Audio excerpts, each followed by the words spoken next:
Le dijeron que estaba perdiendo la cabeza cuando dije que mi propio hijo vendió mi amada casa de playa sin mi permiso, solo para llenar sus bolsillos. 2 años después, descubrí que él ya había perdido su propio apartamento porque yo lo había vendido, sin su consentimiento. Hoy, voy a contarles algo que nunca pensé que compartiría. Y si por un segundo esto te resulta familiar, solo te pido que des like a este video y te suscribas. Me ayudará a seguir abriendo mi corazón. Cada mañana durante años, me despertaba con el mismo ritual asfixiante. El olor penetrante del café rancio preparándose en mi pequeña cocina de Brooklyn. La pintura descascarada en las paredes de mi apartamento que nunca podía permitirme arreglar. Mis rodillas doliendo mientras me arrastraba hasta la ventana que daba al desgastado estacionamiento de asfalto abajo. El horizonte de la ciudad de Nueva York iluminaba mis cansadas mañanas, pero la luz se sentía fría, distante. Muy parecido a la forma en que mi familia me trataba. Aquel martes de noviembre cambió todo. Recuerdo el momento exacto porque llevaba puesto mi descolorido albornoz azul, el que mi difunto esposo Robert me compró para nuestro 30º aniversario. La tela estaba suave de tanto lavarlo, pero todavía olía ligeramente a su colonia si hundía la nariz lo suficientemente profundo. Estaba revolviendo mi café tibio con una cuchara doblada cuando mi teléfono vibró. Un correo electrónico de mi hijo del medio, Paul. El asunto me revolvió el estómago. Situación de la casa de playa resuelta. Miré fijamente esas 3 palabras hasta que se volvieron borrosas. Mis manos temblaban mientras abría el mensaje. 5 frases. Eso fue todo lo que me dio. La casa de playa había sido vendida. Sin llamadas, sin discusiones, solo un trato cerrado, una traición envuelta en lenguaje legal y papeles firmados que nunca vi. Recuerdo esa casa tan bien que todavía visita mis sueños. La brisa salada de la costa de Long Island que enredaba mi cabello y me hacía sentir joven de nuevo. Las crujientes tablas del suelo de madera que cantaban una canción diferente con cada paso. La descolorida colcha que mi difunto esposo Robert cosió para mí durante su jubilación, extendida sobre la cama de invitados donde una vez durmieron los nietos. Durante 37 años, fue mi santuario. Un lugar donde la risa resonaba antes de que la amargura se colara como la niebla de la mañana. Paul había prometido que la protegería, que la apreciaría como yo lo hacía. No te preocupes, mamá, me había dicho apenas meses antes. Me encargaré de todo. Puedes confiar en mí. En cambio, escupió sobre esa promesa como si no fuera nada. Como si yo no fuera nada. Miré fijamente el correo electrónico hasta que mi visión se nubló. El cursor parpadeaba burlonamente en la pantalla. ¿Era esta mi vida ahora? ¿Dolor disfrazado de amor familiar? Mi café se enfrió en mis manos.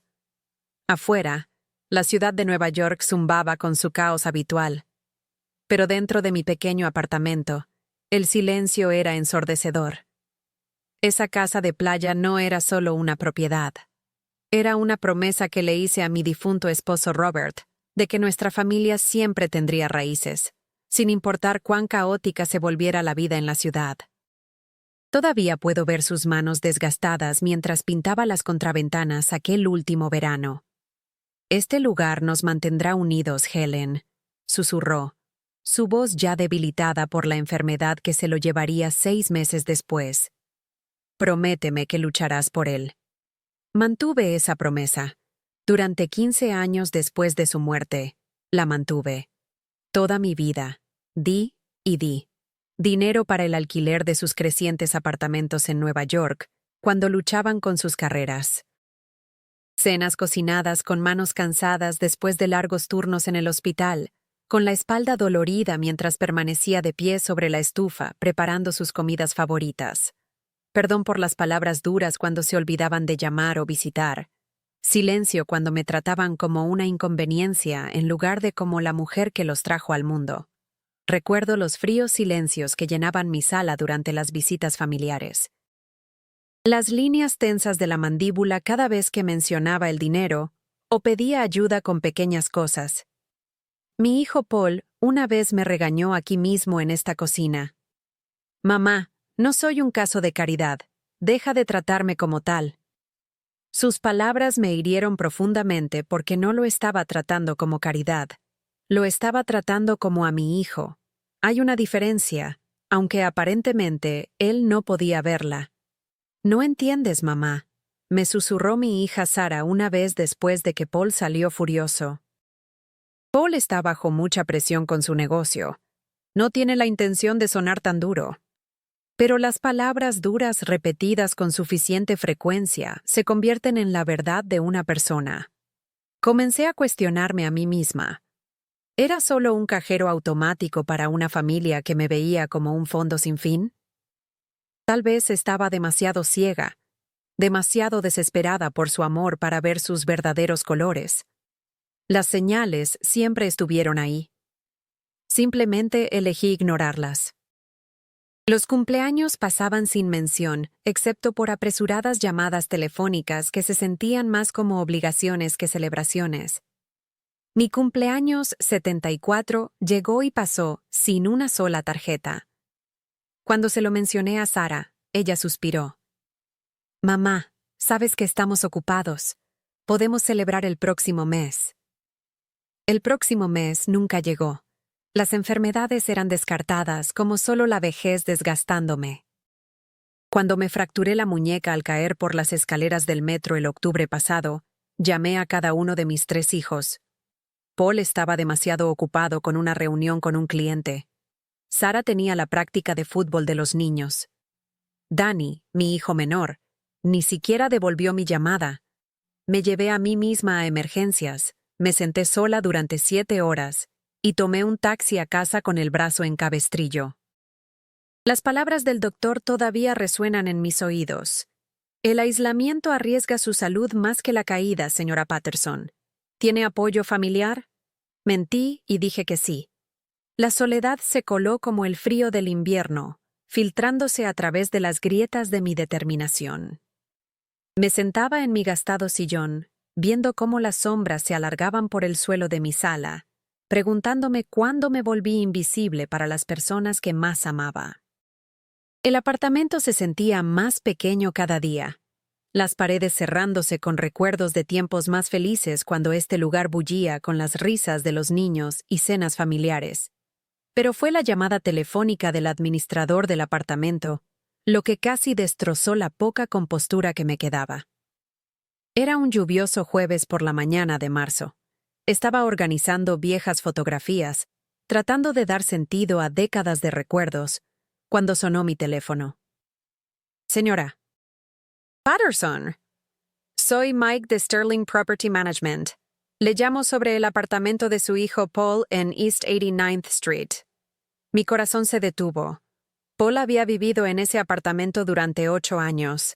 Lo había ayudado con el depósito de seguridad cuando se mudó por primera vez, recién salido de la universidad con grandes sueños y bolsillos vacíos. ¿Qué pasa con su apartamento?, pregunté, aunque algo en el tono de Mike ya me decía que no quería escuchar la respuesta. Señora, su alquiler está atrasado desde hace casi 6 meses. Hemos estado tratando de contactarlo, pero su teléfono parece desconectado. El apartamento fue vendido para recuperar la deuda, pero según nuestros registros, usted figura como cofirmante y contacto autorizado. Las palabras me golpearon como agua helada. Vendido. Su apartamento había sido vendido. Pero, ¿cómo podía ser? Paul nunca me contó sobre ningún problema financiero. Nunca pidió ayuda con el alquiler. Nunca mencionó que algo andaba mal. Investigué más a fondo esa noche, haciendo llamadas telefónicas y buscando entre documentos que había firmado años atrás.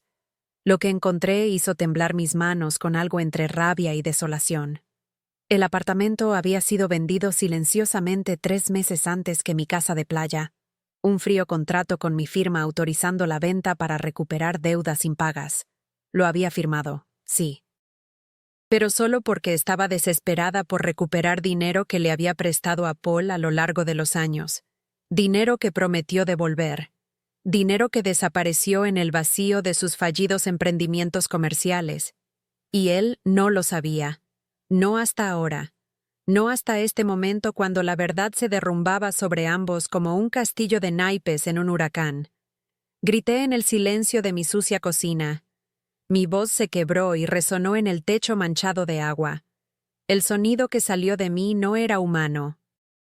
Era el grito de un animal atrapado en una trampa que no vio siendo colocada.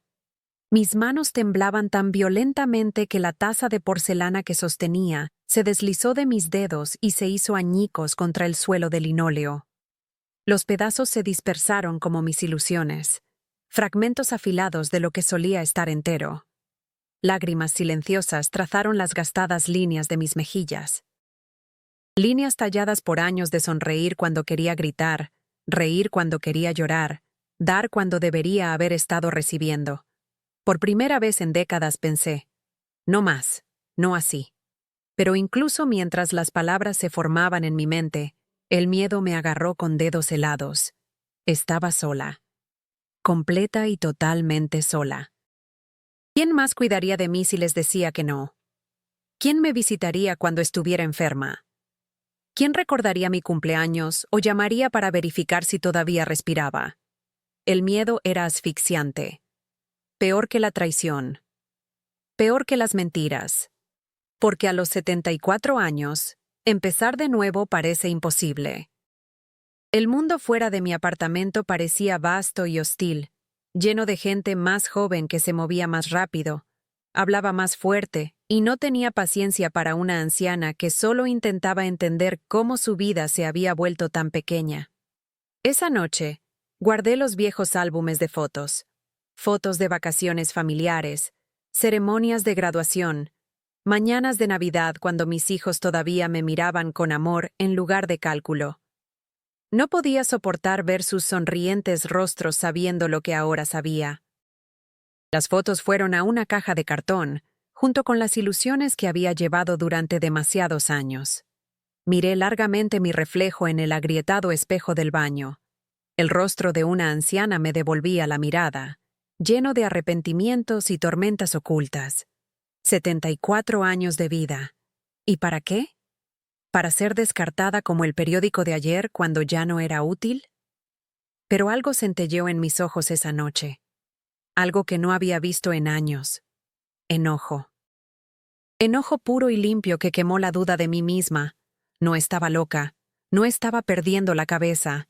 Estaba siendo utilizada, manipulada y descartada por las mismas personas que deberían haberme atesorado más. A la mañana siguiente, decidí que era hora de confrontar a Paul, cara a cara. No más correos electrónicos o llamadas telefónicas que pudieran ser ignorados o tergiversados. Necesitaba mirar a sus ojos y ver qué quedaba del niño que había criado, del hombre por el que había sacrificado todo para apoyar. Elegí un restaurante mugriento en Queens, territorio neutral, donde ninguno de nosotros podría salir dramáticamente. El tipo de lugar con cabinas de vinilo agrietado y café que sabía a agua de lavar platos, pero donde las conversaciones sobre las decepciones de la vida parecían pertenecer. Paul llegó 20 minutos tarde. Su cabello estaba sin lavar, su costoso traje arrugado como si hubiera dormido con él. Círculos oscuros sombreaban sus ojos, y su mandíbula estaba apretada con el tipo de tensión que viene de cargar demasiados secretos. Se deslizó en la cabina frente a mí sin disculparse, sin abrazo, sin beso en la mejilla. Solo un frío reconocimiento de que ambos estábamos aquí para una conversación que ninguno de los dos quería tener. ¡No tenías derecho! Las palabras explotaron de él antes de que pudiera hablar. Su voz resonó por todo el restaurante, atrayendo miradas de mesas cercanas. «No tenías derecho a vender mi apartamento sin avisarme». Me sentí como si me hubieran abofeteado. ¿Sin avisarte? Paul, firmé esos papeles porque debías 6 meses de alquiler. Porque nunca me dijiste que estabas en problemas financieros. Porque me dejaste creer que todo estaba bien mientras vendías mi casa de playa a mis espaldas. Sus ojos se endurecieron como trozos de hielo. Nunca te importó por lo que estaba pasando. Nunca preguntaste. Nunca te molestaste en entender la presión bajo la que estaba. ¿Nunca me importó? Mi voz se quebró con décadas de dolor reprimido. Te di todo, Paul. Todo. Dinero, apoyo, amor, perdón por cada palabra cruel, cada promesa rota, cada vez que me trataste como si no fuera nada más que una cuenta bancaria con emociones. Pero él no estaba escuchando. Estaba construyendo su defensa, ladrillo por ladrillo, como había aprendido a hacer de niño cuando lo atrapaban en mentiras. No entiendes de negocios, mamá. La casa de playa solo estaba ahí, vacía la mayor parte del año. Tenía sentido liquidar el activo. Estaba tratando de ayudar a las finanzas familiares. ¿Ayudar a las finanzas familiares? Me reí, pero no había humor en ello. ¿O ayudarte a ti mismo? ¿A dónde fue ese dinero, Paul? Porque ciertamente no me llegó a mí. Él miró hacia otro lado, concentrándose en algo por encima de mi hombro en lugar de encontrarse con mis ojos. En ese momento, lo vi claramente por primera vez en años. No el exitoso hombre de negocios que pretendía ser. No el hijo amoroso que me había dicho a mí misma que era. Solo un hombre asustado y desesperado que había aprendido que la manipulación le conseguía lo que necesitaba mejor que la honestidad. Mi hija menor, Sara, eligió ese momento para entrar, sus tacones haciendo clic contra el sucio suelo de linóleo como un temporizador de cuenta regresiva. Se deslizó en la cabina junto a Paul, presentando un frente unido contra la mujer que había dado a luz a ambos. Sara sacudió su cabello perfectamente peinado y evitó mi mirada. Sus uñas manicuradas tamborileaban contra la mesa de fórmica en un ritmo que me puso los dientes de punta. Tal vez es hora de que dejes de interpretar a la mártir, mamá, dijo, su voz llevando el tipo de crueldad casual que corta más profundamente. Todos somos adultos aquí. Necesitamos tomar decisiones prácticas. Interpretar a la mártir. Como si amarlos hubiera sido algún tipo de actuación. Como si cada sacrificio que había hecho fuera solo un acto diseñado para hacerlos sentir culpables. Las palabras quedaron suspendidas en el aire entre nosotros como gas venenoso. Mi esposo Robert habría suplicado por paz si todavía estuviera vivo. Habría encontrado alguna manera de cerrar la brecha, de hacer que todos se sintieran escuchados y amados. Pero Robert se había ido, y estaba enfrentando esta tormenta sola. Sin embargo, incluso en ese momento de completa rebelión familiar, ocurrió un pequeño milagro. Mientras caminaba a casa por mi vecindario de Queens, sintiéndome abatida y más pequeña de lo que me había sentido en años, mi vecina, la señora Ramírez, apareció en mi puerta con un plato de empanadas y ojos amables que no contenían juicio, ni cálculo, ni agenda oculta. «Pareces necesitar una amiga», dijo suavemente con su voz gentil que llevaba un rastro de acento de su infancia en Puerto Rico. «Y las hago mejor que cualquiera en el edificio». La señora Ramírez escuchó cuando nadie más lo haría. Su sala de estar se convirtió en mi santuario, su risa un bálsamo en heridas que pensé que nunca sanarían. No intentó arreglarme ni darme consejos, simplemente se sentó conmigo en el dolor y me recordó que no era invisible, que todavía le importaba a alguien en este mundo. ¿Sabes lo que aprendí después de 40 años de matrimonio? Me dijo una tarde mientras compartíamos café e historias. A veces la familia que eliges te ama mejor que la familia con la que naces. La sangre no hace que las personas sean amables, Helen. La amabilidad hace que las personas sean familia. Sus palabras plantaron una semilla en el terreno estéril de mi corazón. Por primera vez en meses, comencé a imaginar cómo podría ser la vida si dejaba de mendigar migajas y comenzaba a exigir la comida completa de respeto que merecía.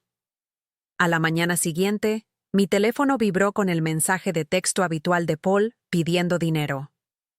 Esta vez era para sus gastos de negocios. Una emergencia que no podía esperar. El mismo tono urgente que había usado docenas de veces antes cuando necesitaba que resolviera sus problemas con mi chequera.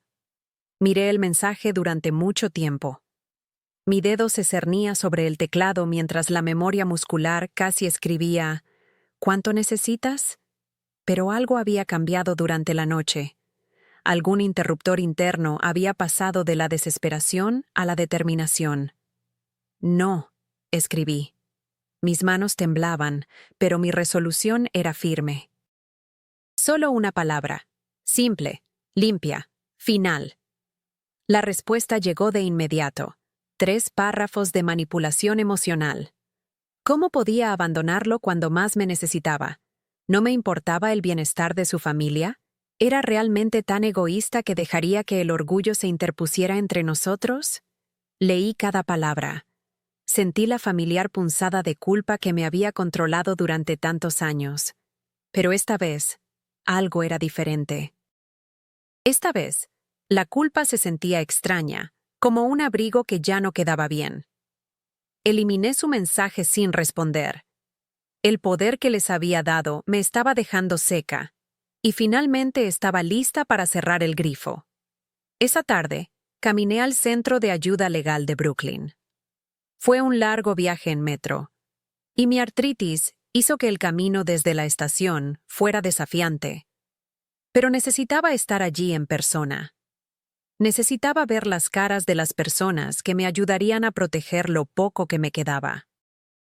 El edificio era más viejo de lo que esperaba, con suelos de mármol gastados y el tipo de iluminación institucional que hace que todos se vean ligeramente enfermos. Pero la joven abogada que se reunió conmigo tenía ojos amables y me habló como si fuera inteligente, capaz, digna de respeto. «Señora Patterson», dijo, extendiendo mis documentos sobre su escritorio. «Tiene más opciones de las que cree. Solo porque su familia espera ciertas cosas de usted, no significa que esté legalmente obligada a proporcionárselas». Obligación legal. La frase se me quedó grabada mientras regresaba a casa en el metro. Había estado confundiendo el amor con la obligación legal durante tanto tiempo que había olvidado la diferencia. El amor debería levantarte, no agotar tu cuenta bancaria. El amor debería hacerte sentir valorada, no utilizada. Por primera vez en años, dormí profundamente esa noche. Sin preocupación arrastrándose a través de mis sueños sobre facturas impagas o emergencias familiares que de alguna manera siempre se convertían en mi responsabilidad resolver. Solo un sueño profundo y pacífico que viene de saber que has comenzado el viaje de regreso a ti misma. Fue una pequeña victoria, pero se sintió enorme. Una rebelión silenciosa, una recuperación del yo que había estado enterrada bajo décadas de intentar comprar afecto con apoyo financiero. Las semanas que siguieron no fueron fáciles.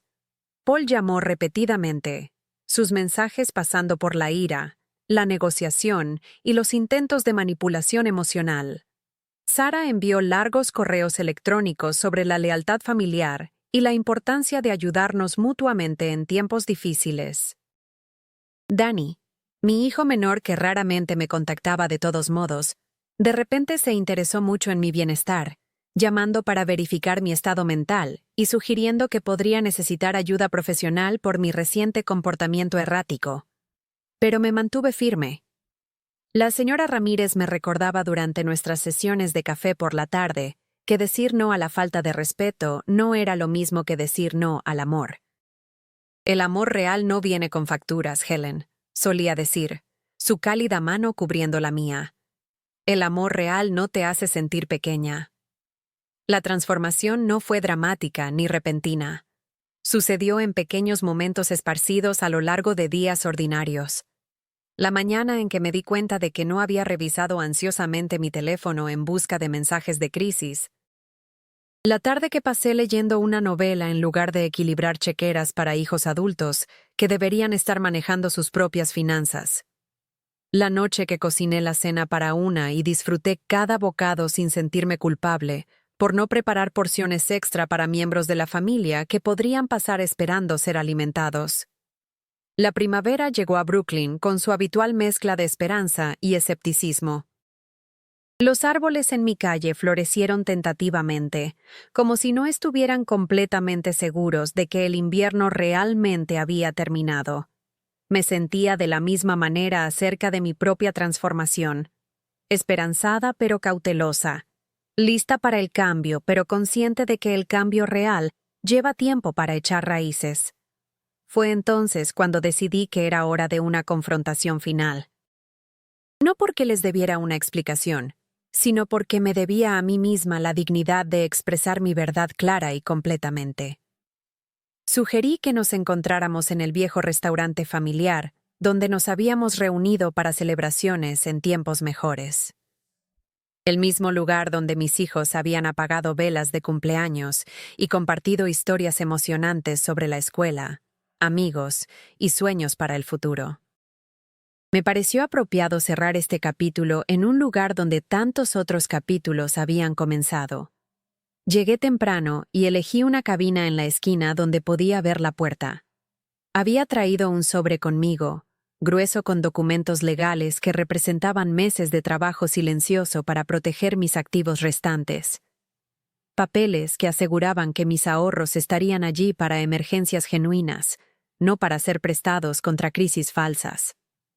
Paul llegó primero, luciendo demacrado y defensivo. Sara vino después, con su teléfono pegado a la oreja mientras terminaba lo que parecía una llamada de trabajo. Danny se arrastró al último, con las manos metidas profundamente en los bolsillos de su chaqueta como un adolescente que había sido arrastrado a una reunión familiar contra su voluntad.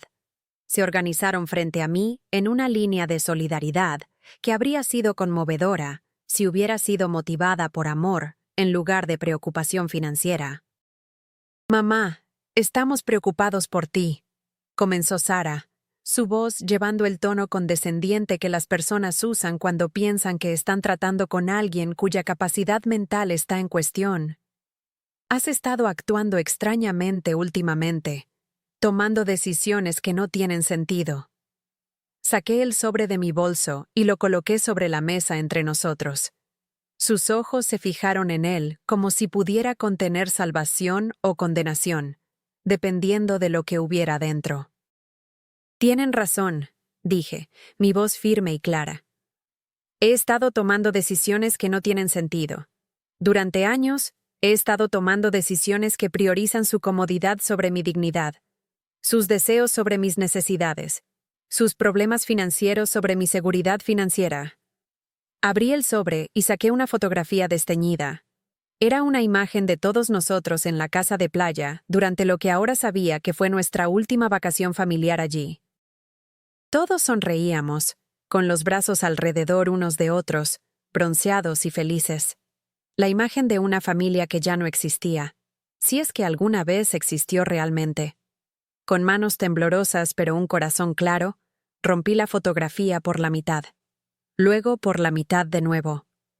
Los pedazos revolotearon sobre la mesa de fórmica como confeti de una celebración a la que ya no asistía. La cara de Paul se puso blanca. «Mamá, ¿qué estás haciendo?» «Estoy haciendo lo que debería haber hecho hace años», dije, mi voz fortaleciéndose con cada palabra.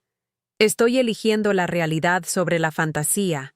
Estoy eligiendo el respeto propio sobre el autosacrificio». Saqué los documentos legales y los extendí sobre la mesa. Transferencias de propiedades, autorizaciones de cuentas bancarias cambiadas, disposiciones testamentarias actualizadas que reflejaban la realidad actual de nuestras relaciones, en lugar de la versión idealizada a la que me había aferrado durante demasiado tiempo. «Vendiste mi casa de playa sin permiso», continué, mirando directamente a Paul. «Y yo vendí tu apartamento para recuperar dinero que me debías, pero nunca planeaste devolver. Estamos a mano ahora. Pero más importante, hemos terminado de fingir que esta familia funciona con amor y respeto mutuo, en lugar de manipulación financiera y chantaje emocional». La fachada cuidadosamente compuesta de Sara se agrietó. «Estás siendo ridícula, mamá. Las familias se ayudan. Eso es lo que hacen las familias». «¿Ayudarse mutuamente?». Me reí, pero esta vez había fuerza en el sonido en lugar de amargura. «¿Cuándo fue la última vez que alguno de ustedes me ayudó con algo?». ¿Cuándo fue la última vez que llamaron para preguntar cómo me sentía en lugar de cuánto dinero podía contribuir a su última crisis? La pregunta quedó suspendida en el aire como humo. Ninguno de ellos pudo responder porque la respuesta habría revelado la verdad alrededor de la cual todos habíamos estado bailando durante años. Danny se movió incómodamente en su asiento. El hijo que había heredado la naturaleza gentil de su padre, pero de alguna manera había extraviado la bondad de su padre en el camino. Mamá, eres nuestra madre. Es tu trabajo cuidar de nosotros. Fui su madre. Lo corregí. Cuando eran niños, era mi trabajo cuidarlos. Enseñarles lo correcto de lo incorrecto. Satisfacer sus necesidades. Prepararlos para ser seres humanos decentes que pudieran cuidarse a sí mismos y tal vez algún día cuidar de otros. Pero ya no son niños. Son adultos que han elegido tratar a su madre como un recurso en lugar de una persona. Miré cada uno de sus rostros, buscando cualquier señal de los niños que había amado tan completamente que me había perdido a mí misma en el proceso. Todavía estaban allí, enterrados bajo años de derecho y memoria selectiva, pero no eran las personas sentadas frente a mí en esta cabina. Paul intentó un ángulo más, su voz adquiriendo la dulzura manipuladora que había funcionado tantas veces antes. Mamá, sé que cometí errores. Todos lo hicimos. Pero podemos arreglar esto. Somos familia. La familia perdona. La familia perdona. Estuve de acuerdo. Pero la familia también respeta. La familia también protege. La familia también ama sin condiciones ni facturas. Recogí los papeles legales de vuelta en el sobre. Ya no compraré amor. Ya no pagaré por el privilegio de ser tratada mal por las personas que deberían apreciarme más. Me levanté de la cabina, mis piernas más firmes de lo que habían estado en años. Respétenme o piérdanme. Esas son sus opciones ahora. Las mismas opciones que debería haberles dado hace años en lugar de enseñarles que mi amor podía darse por sentado, y mi cuenta bancaria tratada como su fondo personal de emergencia. El aire en el restaurante se llenó de tensión y verdades no expresadas. Otros clientes trataban de no mirar, pero podía sentir su curiosidad como el calor de un radiador. Una parte de mí estaba avergonzada por tener esta conversación en público, pero una parte mayor de mí estaba orgullosa de finalmente tenerla. Salí de ese restaurante con la cabeza alta y el corazón más ligero de lo que había estado en décadas. Detrás de mí, podía escuchar los urgentes susurros de mis hijos tratando de averiguar su próximo movimiento. Pero su próximo movimiento ya no era mi preocupación. Por primera vez en años, mi próximo movimiento era mi propia decisión para tomar. Caminando por la calle de Brooklyn hacia la estación de metro, sentí como si estuviera caminando hacia una vida que había olvidado que era posible. Una vida donde mi valor no se medía por mi voluntad de resolver los problemas de otras personas, donde mi valor no se calculaba por el saldo de mi cuenta corriente. Pero la historia no había terminado aún. La vida rara vez te permite tener finales limpios, y mi familia no había terminado de intentar recuperar el control sobre su cajero automático descubierto. Justo cuando estaba comenzando a respirar más fácilmente, a dormir toda la noche sin preocuparme por las llamadas de crisis, Paul lanzó su ataque final. Fue más vicioso de lo que esperaba, y me tomó completamente desprevenida. Estaba tomando café con la señora Ramírez cuando su teléfono vibró con una notificación de Facebook. Su expresión cambió mientras leía, sus ojos amables llenándose de preocupación y algo que parecía enojo. Helen, dijo cuidadosamente, creo que necesitas ver esto. Me entregó su teléfono, y lo que vi hizo que mi estómago cayera como un ascensor con cables cortados. Paul había publicado un mensaje largo y detallado en su página de Facebook, y ya había sido compartido docenas de veces. La publicación me pintaba como una mujer codiciosa y sin corazón que había robado su hogar y abandonado a su familia en su momento de necesidad. Mi madre ha elegido el dinero sobre la familia, decía la publicación. Después de todo lo que hemos hecho por ella a lo largo de los años, Ha decidido castigarnos por tratar de ayudar a administrar sus finanzas. Vendió mi apartamento sin advertencia y ahora se niega a ayudar a sus propios hijos y nietos. Comparto esto porque quiero que la gente conozca la verdad sobre el abuso a ancianos. A veces, son los ancianos quienes abusan. Los comentarios se estaban llenando de simpatía por mi pobre hijo y condena para la terrible madre que había traicionado la confianza de su familia. Personas que nunca me habían conocido, nunca habían escuchado mi versión de la historia, me estaban llamando egoísta, amargada y cruel. Algunos sugirieron que estaba sufriendo de demencia o enfermedad mental. Otros recomendaron consejería familiar o intervención legal. Por un momento, la familiar punzada de vergüenza y duda propia atravesó todo el progreso que había logrado. La vieja Helen habría llamado a Paul inmediatamente, disculpándose y rogándole que quitara la publicación. Habría ofrecido dinero para hacer desaparecer la vergüenza. Pero ya no era la vieja Helen. Le devolví el teléfono a la señora Ramírez y tomé un sorbo de mi café. Sabía igual que 5 minutos antes de que mi drama familiar privado se convirtiera en entretenimiento público para personas que no tenían nada mejor que hacer que juzgar situaciones que no entendían. ¿No vas a responder?, preguntó suavemente la señora Ramírez. Lo consideré. Podría escribir mi propia publicación de Facebook explicando los años de manipulación financiera, las promesas rotas, el abandono emocional. Podría defenderme con recibos y extractos bancarios y documentación de cada dólar que había dado y cada amabilidad que había mostrado que había sido recompensada con indiferencia. Pero, ¿cuál sería el punto? Las personas que comentaban en la publicación de Paul no estaban interesadas en la verdad. Estaban interesadas en el drama.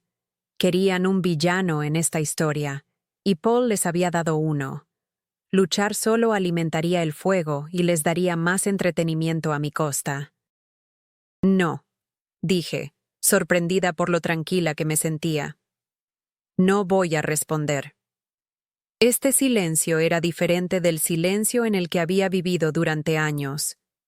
Ese había sido el silencio del miedo, de tratar de mantener la paz a cualquier costo.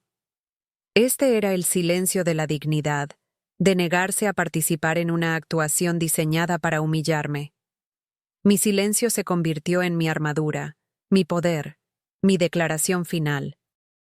No me defendería contra mentiras, porque las personas que importaban ya sabían quién era yo, y las personas que compartían condenas desde desconocidos no importaban en absoluto.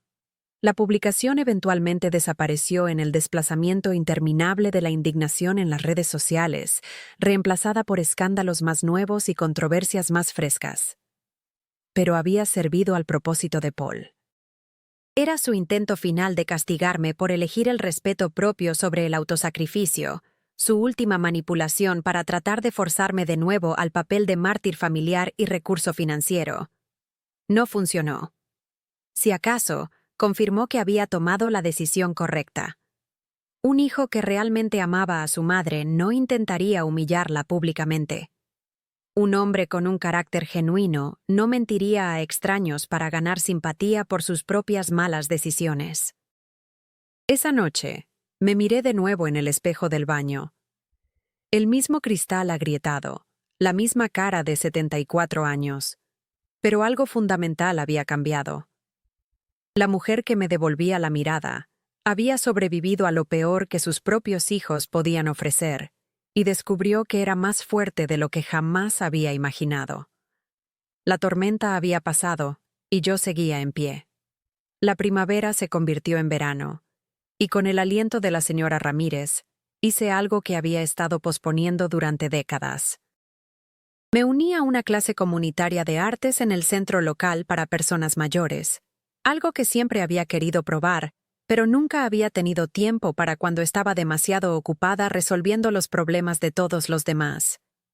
La clase se reunía 2 veces por semana en una habitación luminosa con ventanas altas que dejaban entrar la luz de la tarde. La instructora, una mujer paciente llamada Janet, que no podía tener más de 35 años, Nos trataba a todos como artistas serios, en lugar de personas mayores, que solo trataban de llenar el tiempo. Pinté de nuevo por primera vez desde la escuela secundaria. Mis manos estaban más temblorosas ahora, y mis ojos no eran tan agudos, pero la sensación de suaves pinceladas contra el lienzo trajo colores a días que habían sido en escala de grises durante demasiado tiempo. Pinté escenas de las calles de Brooklyn, la vista desde la ventana de mi apartamento, transformada en algo hermoso, en lugar de deprimente. Pinté recuerdos de la casa de playa, pero ahora se sentían como celebraciones de experiencias que había tenido, en lugar de pérdidas que estaba lamentando. Las otras personas en la clase se convirtieron en mi inesperada comunidad. Margaret, que había sido viuda durante 15 años y apenas estaba aprendiendo que la vida todavía podía tener sorpresas. William, cuyos hijos vivían al otro lado del país y quien había descubierto que la soledad y la solitud eran experiencias completamente diferentes. Rosa, que hablaba 3 idiomas y había criado a 6 hijos, y ahora finalmente estaba haciendo algo solo para ella. Nos hicimos amigos de la manera en que solo las personas que han sobrevivido a décadas de complicaciones de la vida pueden ser amigos. No necesitábamos fingir que nuestras vidas habían sido perfectas o que nuestras familias siempre nos apreciaban. Podíamos ser honestos sobre las decepciones y agradecidos por las pequeñas alegrías sin juicio o consejos que no queríamos. Me compré una chaqueta amarilla brillante ese verano, el tipo de color soleado que nunca había usado cuando estaba tratando de desvanecerme en el fondo de las vidas de otras personas. Se sentía como llevar sol, como llevar un pedazo de optimismo a todas partes donde iba. La chaqueta se convirtió en mi seña de identidad. La gente del vecindario comenzó a reconocerme como la señora de amarillo, que siempre tenía una palabra amable para el dueño de la bodega y que podía ser vista sentada en los escalones delanteros de su edificio con una taza de café, viendo pasar el mundo con ojos curiosos en lugar de ansiosos.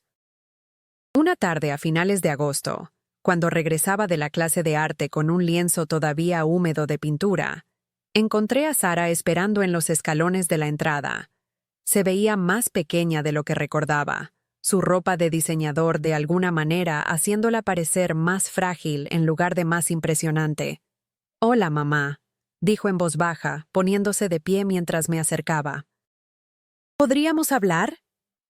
Por un momento, mi corazón saltó con la vieja esperanza de que mi hija hubiera venido a disculparse, a reconstruir la relación que habíamos perdido. Pero era más sabia ahora, más cuidadosa con mi esperanza. Había aprendido que las personas generalmente solo cambian su comportamiento cuando las consecuencias de no cambiar se vuelven demasiado costosas. «Por supuesto», dije, desbloqueando la puerta principal del edificio. «Pero no porque necesites algo de mí. Solo si realmente quieres hablar conmigo». Me siguió por las escaleras hasta mi apartamento, sus tacones chasqueando contra los gastados escalones de mármol. Dentro, miró alrededor a los cambios que había hecho. Las paredes que había pintado de un cálido color crema en lugar del blanco del propietario. Las pequeñas pinturas que había colgado de escenas de Brooklyn que hacían que mi espacio se sintiera más como un hogar. Los cojines amarillos que recogían el color de mi nueva chaqueta. «El lugar se ve bien», dijo, y pude decir que estaba sorprendida. La vieja Helen había vivido en un apartamento que parecía que solo estaba de paso. Esta Helen había creado un hogar. «Gracias», dije, guardando mis materiales de pintura y poniendo en marcha la cafetera. «¿De qué querías hablar?» Sara se sentó en mi sillón de lectura, el que me había comprado después de decidir que mi comodidad emocional valía el gasto. Parecía fuera de lugar entre mis nuevas decoraciones, como si perteneciera a la versión antigua de este apartamento y no estuviera segura de cómo navegar por la versión actualizada. «Quería disculparme», comenzó, pero levanté la mano para detenerla. «Antes de que continúes», dije, Necesito saber si te estás disculpando porque estás genuinamente arrepentida por cómo me trataste, o porque has descubierto que necesitas algo de mí y las disculpas son parte de tu estrategia para conseguirlo. La pregunta quedó suspendida en el aire como incienso, espesa e imposible de ignorar. El rostro de Sara pasó por varias expresiones mientras procesaba lo que había preguntado y, más importante aún, lo que el hecho de que lo hubiera preguntado decía sobre los cambios en la dinámica de nuestra relación. Lo siento, dijo finalmente, y las lágrimas comenzaron a formarse en sus ojos. Lo siento porque he sido una hija terrible. Lo siento porque dejé que Paul me convenciera de que tus sentimientos no importaban tanto como nuestros problemas financieros. Lo siento porque nunca pregunté por tu vida. Nunca me pregunté si estabas sola o asustada o necesitabas que alguien te cuidara por una vez. Las lágrimas eran reales y cayeron sobre mi cojín amarillo mientras hablaba. Estas no eran las lágrimas calculadas de manipulación. Estas eran las lágrimas desordenadas y feas que vienen de la vergüenza y el arrepentimiento genuinos. Lo siento porque te dejé volverte invisible para nosotros, continuó, su voz quebrándose. Y no me di cuenta de cuánto te había extrañado hasta que te fuiste. Me senté frente a ella y realmente miré a mi hija por primera vez en años. No la mujer con derecho y exigente que me trataba como un recurso, sino la niña pequeña que solía subirse a mi regazo cuando las tormentas eléctricas la asustaban. No la adulta que daba por sentados mis sacrificios, sino la niña que solía hacerme tarjetas del Día de la Madre con dibujos de figuras palos de nosotras tomadas de la mano. ¿Qué cambió?, pregunté suavemente. Sara se limpió los ojos con el dorso de la mano, manchando su maquillaje pero sin importarle. Comencé a ir a terapia después de que la publicación de Paul en Facebook recibiera tanta atención. Mi terapeuta me pidió que describiera mi relación contigo, y me di cuenta de que no podía hacerlo. No podía decirle nada sobre tus esperanzas o sueños o miedos o alegrías. Solo podía hablar sobre lo que nos dabas y lo que necesitábamos de ti. Tomó un respiro tembloroso antes de continuar. Luego me pidió que imaginara cómo me sentiría si mis propios hijos me trataran de la manera en que yo te había estado tratando, y me derrumbé llorando porque me di cuenta de que me sentiría sin valor, utilizada, invisible. La honestidad en su voz era algo que no había escuchado de ninguno de mis hijos en años. No estaba embellecida o suavizada con excusas. Era la cruda verdad ofrecida sin expectativa de perdón inmediato. No puedo deshacer los años de darte por sentada, dijo Sara. No puedo devolverte los cumpleaños que ignoramos o las veces que estabas enferma y estábamos demasiado ocupados para preocuparnos. Pero quiero tratar de conocerte ahora. No como nuestra madre que arregla cosas, sino como Helen que pinta y bebe café y tiene opiniones sobre libros y política y arte. Serví 2 tazas de café y le entregué una a mi hija. El café era fuerte, de la manera en que había aprendido a hacerlo para mí misma, en lugar de la versión débil que solía hacer, porque Robert lo prefería así, y el hábito me había hecho seguir preparándolo para un fantasma. Eso suena bien, dije, y lo decía en serio. Pero significa que tendrías que interesarte en mí como persona, no solo como tu madre. Significa conversaciones donde preguntes sobre mi día y realmente escuches la respuesta. Significa aceptar que tengo una vida ahora que no gira en torno a resolver tus problemas.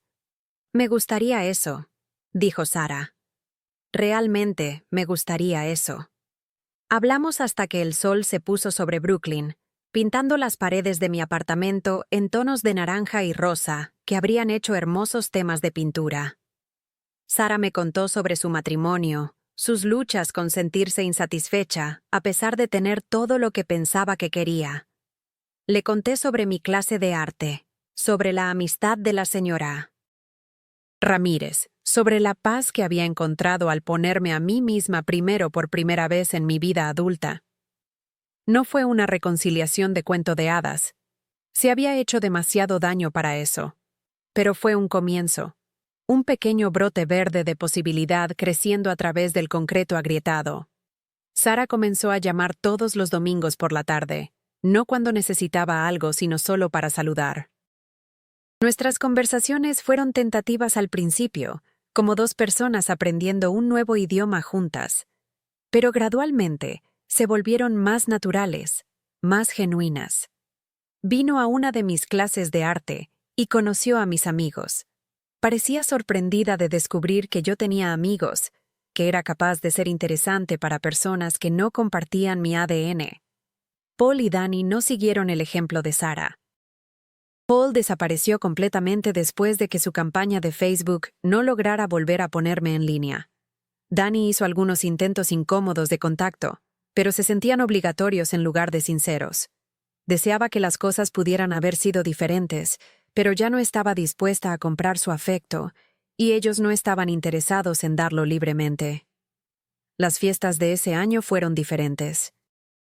En lugar de cocinar para un ejército y esperar que mi familia apareciera, tuve una tranquila cena de acción de gracias con la señora Ramírez y la familia de su hija. En lugar de gastar mis ahorros en regalos de Navidad para personas que no los apreciarían, me compré un caballete y pinturas de alta calidad que durarían años. Sara vino a tomar café la mañana de Navidad, trayendo historias sobre sus hijos y preguntando por mis pinturas. Intercambiamos pequeños regalos bien pensados. Ella me dio un libro sobre famosas artistas femeninas que no se volvieron exitosas hasta más tarde en la vida. Yo le di una pequeña pintura de la vista desde mi ventana, la misma vista que una vez pareció deprimente, pero ahora parecía posibilidad. A medida que el invierno se derretía en primavera, me di cuenta de que había pasado un año entero viviendo para mí misma en lugar de vivir para la aprobación de otras personas. El mundo no había terminado. No había muerto de soledad o arrepentimiento. De hecho, había descubierto que disfrutaba de mi propia compañía, que era lo suficientemente interesante como para entretenerme a mí misma. Mi cuenta de ahorros estaba creciendo por primera vez en años.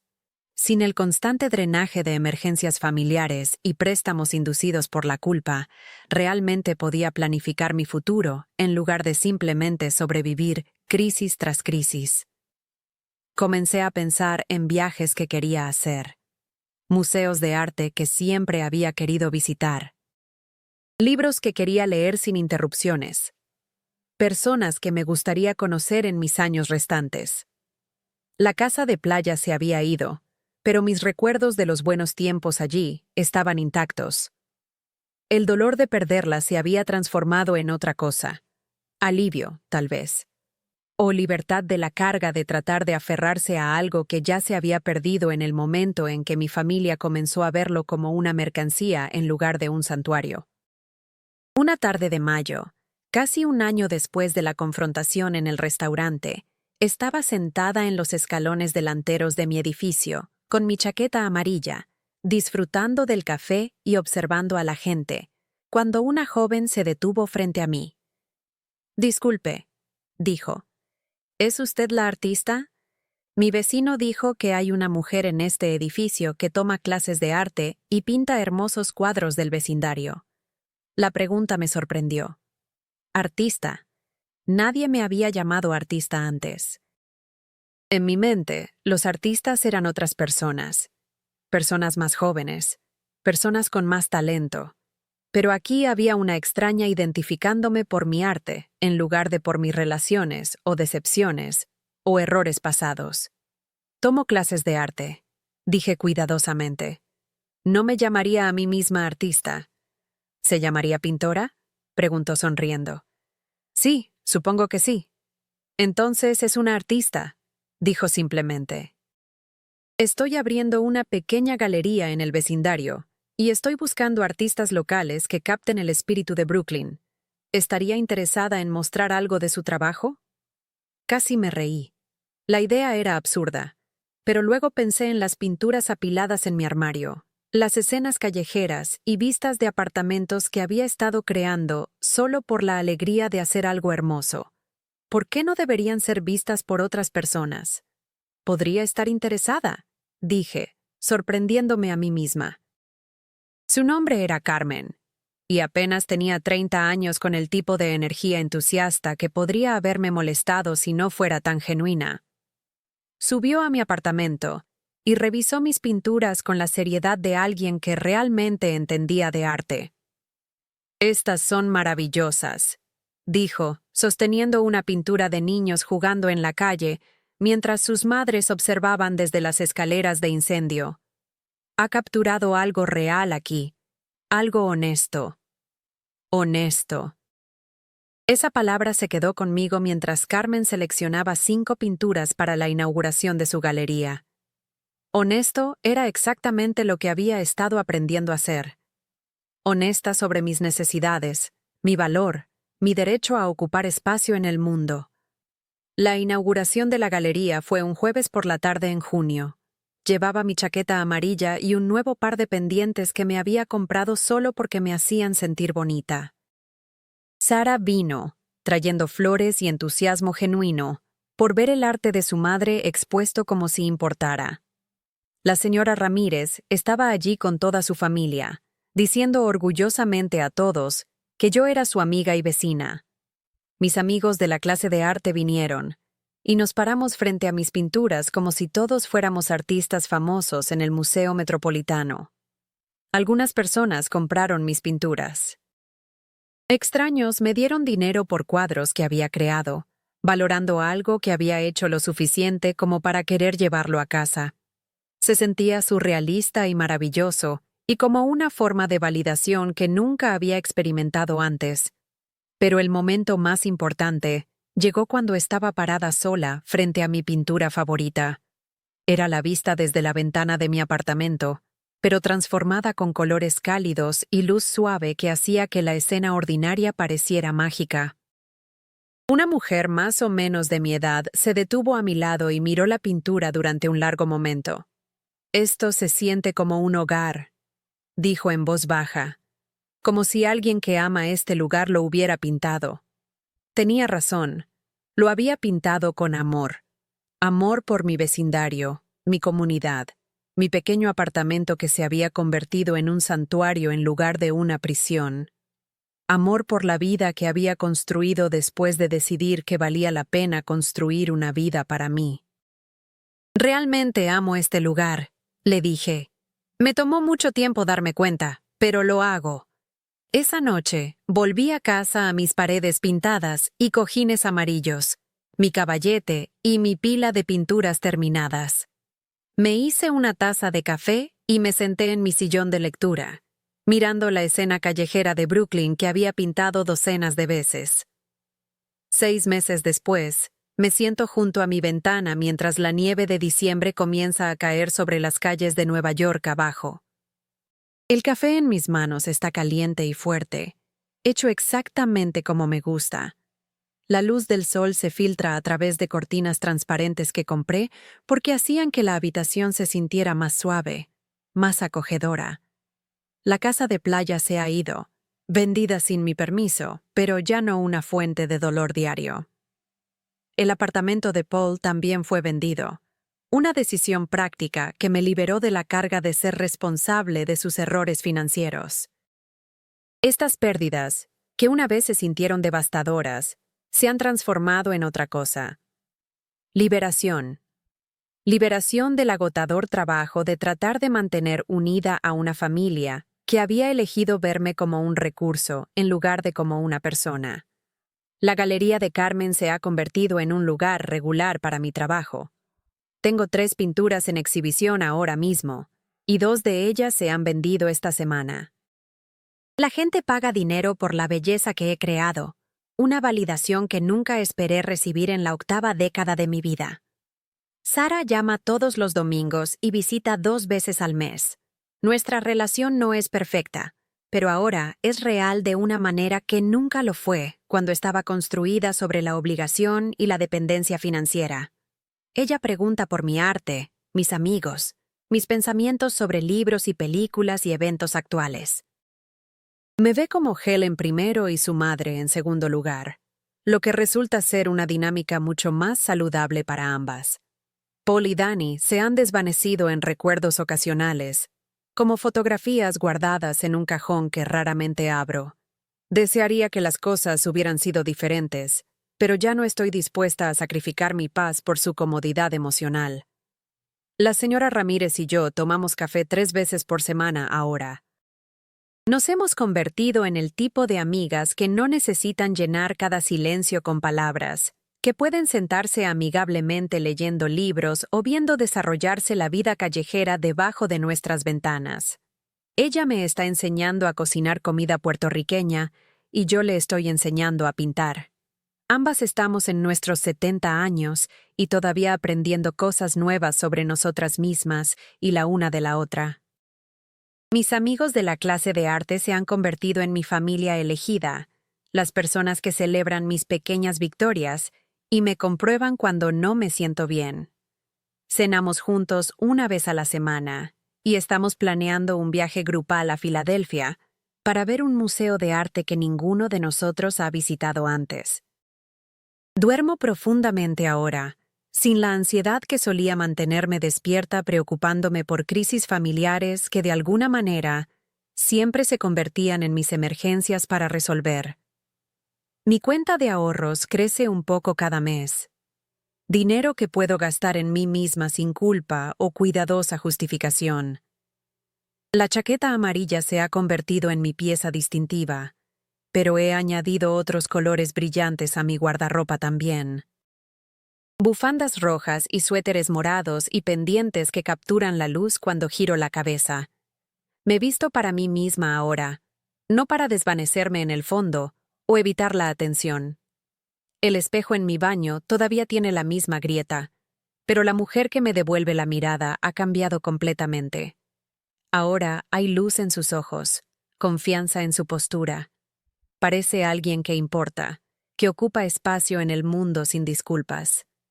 Hace 2 años, pensé que mi vida estaba terminando. Pensé que había criado a hijos que me cuidarían en mi vejez, y pensé que la generosidad financiera aseguraría la lealtad emocional. Estaba equivocada en ambas cuentas, pero estar equivocada sobre esas cosas me llevó a descubrir algo mucho mejor. Descubrí que podía cuidarme a mí misma. Descubrí que la lealtad emocional no puede comprarse, pero el respeto propio puede recuperarse a cualquier edad. Descubrí que nunca es demasiado tarde para empezar a vivir auténticamente, para dejar de fingir gratitud por migajas y empezar a exigir la comida completa de dignidad que siempre había merecido. La mujer que soy ahora sería una extraña para la mujer que se despertó aquella mañana de noviembre hace 2 años para descubrir que su casa de playa había sido vendida por su propio hijo. Esa mujer vivía con miedo a estar sola, a no ser amada, a ser vista como difícil o egoísta. Esta mujer conoce la diferencia entre estar sola y estar en soledad. Sabe que el amor sin respeto es solo manipulación con palabras bonitas. La vida me enseñó que el valor no es dado por otros. El valor no se gana a través del sacrificio, ni se compra a través de la generosidad. El valor es inherente, algo con lo que naces y que solo puedes perder si lo entregas. Entregué el mío durante décadas, y el milagro es que cuando finalmente decidí recuperarlo, todavía estaba allí esperándome. La nieve está cayendo más fuerte ahora, cubriendo la calle de Brooklyn con blanco limpio, que hace que todo se vea nuevo y lleno de posibilidades. Tengo 76 años, y apenas estoy comenzando a vivir la vida que quiero en lugar de la vida que todos los demás esperaban que viviera. Una cálida copa de vino se sienta en la mesa a mi lado, vino tinto que bebo porque disfruto del sabor, no porque alguien más lo recomendó o porque estaba en oferta. Estoy viendo la puesta de sol de Nueva York pintar el cielo en tonos de naranja y rosa que harían una hermosa pintura. Tal vez la pintaré mañana, o tal vez solo me sentaré aquí y la disfrutaré por lo que es. Esto es lo que parece la libertad. Esto es lo que se siente el respeto propio. Esto es lo que sucede cuando dejas de mendigar amor y comienzas a exigir respeto. Pero esta noche se siente diferente de alguna manera. Especial. Porque mañana se cumplen exactamente 2 años desde aquella mañana de noviembre cuando todo cambió. 2 años desde que descubrí que la familia que pensé que conocía solo existía en mi imaginación. 2 años desde que comencé el viaje de mártir invisible a mujer visible y valorada. He estado pensando en escribir cartas a mi yo más joven, la mujer que se paró en ventanas de cocina durante décadas, preguntándose por qué el amor se sentía tanto como obligación, por qué la generosidad nunca parecía generar afecto genuino a cambio. Quiero decirle que la respuesta no es dar más, sacrificar más, encogerse más. La respuesta es esperar más, exigir más, ser más. Quiero decirle que las personas que realmente te aman nunca te harán elegir entre tu dignidad y su comodidad. Que las relaciones familiares reales se sienten como refugio, no como tormentas que tienes que resistir constantemente. Que estar sola con integridad es infinitamente mejor que estar rodeada de personas que valoran más tu chequera que tu carácter. El teléfono suena, interrumpiendo mis pensamientos. Es Sara, llamando antes de su horario habitual del domingo. Mamá, dice, y puedo escuchar emoción en su voz. Tengo noticias, buenas noticias. He sido aceptada en un programa de maestría en trabajo social. Voy a especializarme en consejería familiar, ayudando a las personas a reconstruir relaciones que han sido dañadas por manipulación financiera y negligencia emocional. Sonrío, sintiendo un calor extenderse por mi pecho que no tiene nada que ver con el vino o el apartamento calefaccionado. Mi hija ha aprendido algo de la ruptura de nuestra familia. Está convirtiendo nuestra dolorosa experiencia en algo que podría ayudar a otras familias antes de que lleguen al punto de crisis que nosotros alcanzamos. Eso es maravilloso, Sara. Estoy orgullosa de ti. Quiero agradecerte, mamá. Continúa. Por tener el coraje de decirnos que no. Por forzarnos a confrontar en lo que nos habíamos convertido. Sé que fue difícil, y sé que dolió. Pero salvó lo que quedaba de nuestra relación que valía la pena salvar.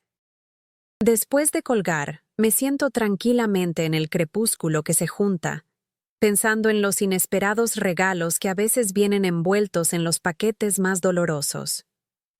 La traición de mi familia se había sentido como el fin de todo.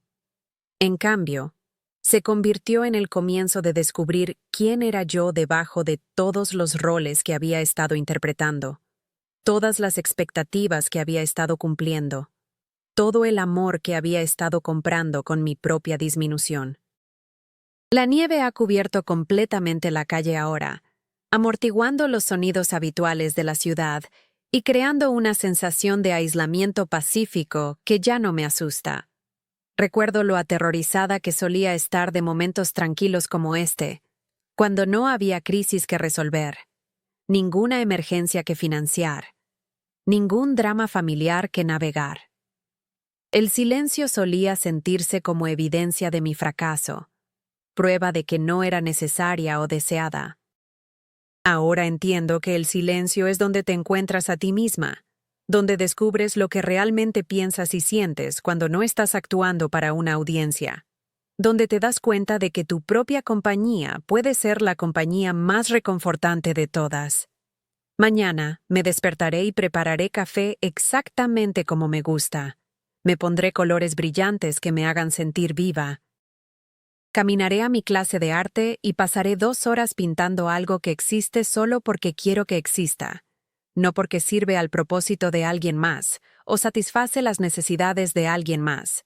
Almorzaré con la señora Ramírez y nos reiremos de algo tonto que hizo uno de nuestros vecinos, o compartiremos una tristeza tranquila por algo que hemos perdido, o soñaremos juntas sobre lugares que queremos visitar antes de que estemos demasiado viejas para viajar. Nuestra amistad está construida sobre interés mutuo y afecto genuino, no sobre lo que podemos hacer la una por la otra, o cuánto podemos sacrificar por la comodidad de la otra. Mañana por la noche, podría vender otra pintura a un extraño que ve algo hermoso en la forma en que percibo mi pequeño rincón de Brooklyn. O podría no vender nada, lo que también estaría bien, porque el valor de hacer arte no está determinado por su éxito comercial. El valor está en el hacer mismo, en el acto de crear algo que no existía antes de que tocara el pincel al lienzo.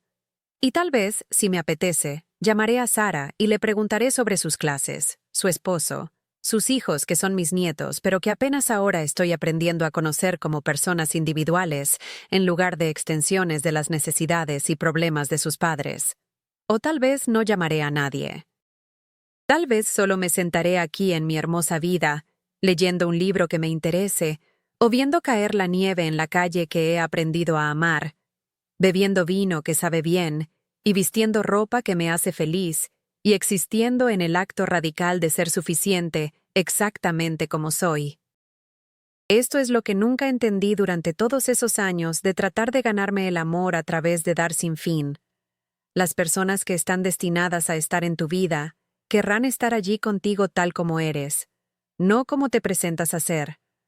Valorarán tus pensamientos tanto como tus contribuciones financieras. Estarán interesados en tus sueños tanto como en tu capacidad para resolver sus pesadillas. El resto se alejará, y su ausencia se sentirá como alivio en lugar de abandono. Porque no puedes perder lo que nunca tuviste realmente, y lo que nunca tuviste realmente fue su amor y respeto genuinos. Lo que siempre tuviste fue tu propio valor, esperando pacientemente a que recordaras que existía. Lo que siempre tuviste fue tu propia capacidad para la alegría, enterrada bajo años de expectativas de otras personas, pero nunca destruida. Lo que siempre tuviste fue tu propio ser hermoso e irreemplazable, digno de amor no por lo que podías proporcionar, sino simplemente porque estás aquí. Eres humana. Eres suficiente. La copa de vino está vacía ahora, y la nieve ha dejado de caer. La calle fuera de mi ventana parece una pintura que podría crear algún día, con todos los bordes suaves y luz suave. En la distancia, la ciudad continúa su ritmo interminable, llena de personas aprendiendo sus propias lecciones sobre amor y valor y el coraje que se necesita para elegirte a ti misma. Lavo la copa de vino y la guardo. Apago las luces de mi pequeño y perfecto apartamento y me preparo para dormir. Mañana traerá nuevas posibilidades, nuevos momentos para practicar el respeto propio, nuevas oportunidades para vivir auténticamente en este mundo hermoso y difícil. Hace 2 años, pensé que estaba perdiendo todo. En cambio, finalmente estaba lista para encontrarme a mí misma.